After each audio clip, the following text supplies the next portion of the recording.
Jacob settled in the land of Canaan. He had 12 sons, but one was special. Joseph was born to Jacob in his old age, the first son of his beloved Rachel. Jacob loved Joseph more than any of his other sons. To show his love, Jacob made Joseph an ornate robe, a richly ornamented tunic, a coat of many colors. It was a symbol of favor, a visible sign that Joseph was set apart.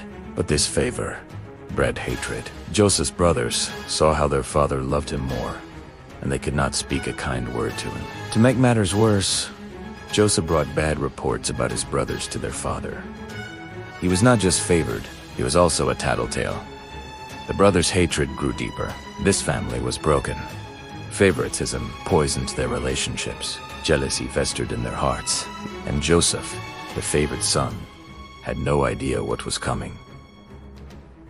Then Joseph had a dream. He told his brothers, "Listen to this dream I had. We were binding sheaves in the field when my sheaf rose and stood upright. Your sheaves gathered around and bowed down to mine." His brothers hated him even more. "Do you intend to reign over us? Will you actually rule us?" Then Joseph had another dream. He told them, "I had another dream. The sun and moon and 11 stars were bowing down to me." This time even Jacob rebuked him. "What is this dream?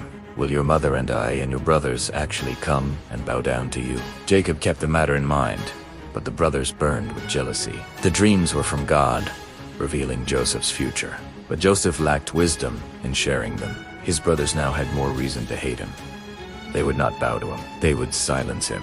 One day, Jacob sent Joseph to check on his brothers, who were grazing the flocks near Shechem. Joseph went willingly, looking for his brothers. When they saw him in the distance, they plotted to kill him. "Here comes that dreamer. He sighed, "Let us kill him and throw him into a pit. We will say, a ferocious animal devoured him." Reuben, the oldest, planned to rescue Joseph later. He said, "Do not take his life. Throw him into this cistern, but shed no blood." So they stripped Joseph of his robe, threw him into an empty cistern, and sat down to eat. Then Judah saw a caravan of Ishmaelites approaching. He suggested, "What will we gain if we kill our brother? Let us sell him to these traders." They pulled Joseph up and sold him for 20 shekels of silver. The traders took Joseph to Egypt. Let us summarize Genesis chapter 3:7. Jacob loved Joseph more than his other sons. He gave him an ornate robe, a symbol of favor that fueled his brothers' hatred. Joseph dreamed of future greatness. His brothers would bow to him. But his sharing of these dreams only deepened their jealousy. The brothers plotted to kill Joseph. Reuben planned to rescue him, but they threw Joseph into a pit instead. Judah proposed selling Joseph to Ishmaelite traders. For 20 shekels of silver, they sold their own brother into slavery. They dipped Joseph's robe in goat's blood and showed it to Jacob.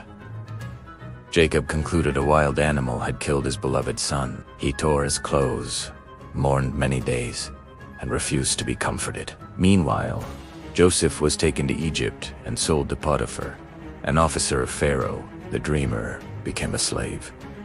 God's promise seemed dead, but God was not finished. This chapter offers 3 powerful life lessons. First, favoritism destroys families. Jacob loved Joseph more than his other sons. This favoritism poisoned the family and led to unspeakable cruelty.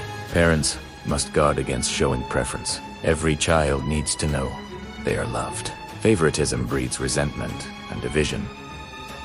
Second, God's purposes often proceed through pain. Joseph's dreams came from God, but the path to their fulfillment led through a pit, slavery, and prison. The dreamer suffered greatly before he ruled. If you are in a difficult season, remember Joseph. God's plan for your life may include hardship before honor.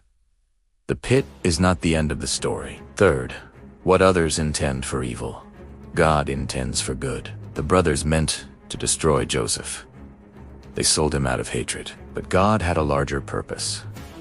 He was positioning Joseph to save many lives. Your struggles may feel like rejection, but God can use them for redemption. He specializes in bringing beauty from ashes. Joseph went to Egypt in chains, but God went with him, and God goes with you. No pit is too deep for his presence. Joseph's brothers meant evil, but God meant good. The same God watches over your story. Thank you for joining us. If this video encouraged you, please like Italiano. Do not forget to subscribe so you will not miss the next story. If someone needs to know that God is with them in their pit, share this video. We will see you next time. God bless.